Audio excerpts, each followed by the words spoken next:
welcome to my tomato patch. I put them in the ground end of May, around the 27th, so it's not quite a month, almost a month they've been in the ground now, and they, as you can see, they're quite nice sized. The peas were already here. They were a lot smaller, obviously, and they're growing quite nicely, especially these guys. Oh, these are really, really good. Really good. These are my sugar snap peas. I think you're all familiar with, if you eat sugar snap peas, you'll be familiar with this sound. Crispy and sweet. It's friggin' amazing. So, anyway, back to important stuff. So the peas are already there. I put in the tomatoes, and then down the center is my bell peppers, all my sweet peppers, with some basil, and there is a couple of nasturtium plants. I ran into only one major problem, which I actually solved, and I'm quite impressed with myself because I didn't think it would actually work. But this guy here, this is an Amish paste. Now, they look scraggly. There's this guy and there's this guy over here. I think that one's an Amish paste also. I'm not sure.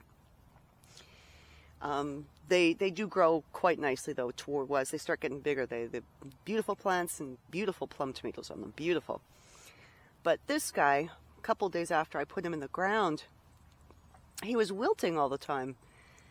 And I couldn't figure out why, because everything else was doing fine.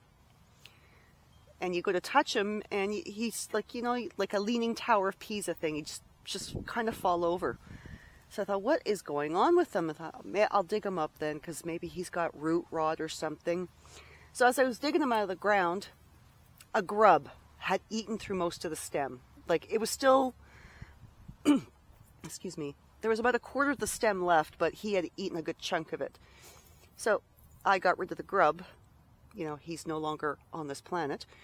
And I always keep this stretchy fabric stuff to either fix plants that, you know, stems break, like especially tomatoes or whatever. They fall over and they'll break, and you wrap them up and they can heal themselves pretty well. So I took this and I wrapped it around where the grub had eaten it, put him back in the ground, and so far he's doing fine.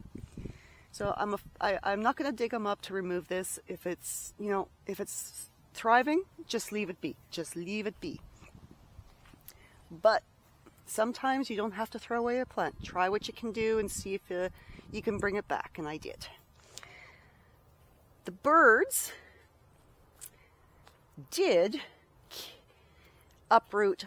I have two of every sweet pepper here, except for this guy. He's a pimento pepper, and I had two, and the birds actually uprooted it and snapped one in half. Like, no respect. No respect. I get it. They're trying to find bugs and stuff in the garden, so I kind of have to let them be. They're just doing their thing. And I have a volunteer nasturtium here. I didn't plant this guy here, obviously, because everything is in a line here. But I did have nasturtium plants in the garden last year, or maybe it's in my compost and, you know, comes here. But he's growing by himself right here. He's doing nicely. They're good for, like, pest control and whatnot, so I just have to tell myself, just watch where you're walking, Kim. Just watch where you're walking. And still have some weeds, whatever. You always weed. I spent the entire weekend weeding my entire garden. But, like, look at these. Like, that's so beautiful, isn't it? I love it when things grow so nice. And these are like dalve peas, potted peas, so they're getting nice and big. Probably another couple weeks I'll be able to shell them and have some fresh peas for salads or freezing.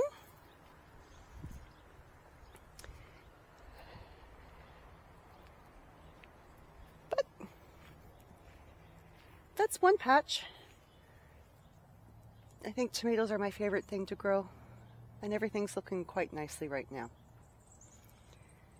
I do have more tomatoes in the front garden, which I will show you in another video. But I do have other stuff in the garden to show you, and so I'll see you soon.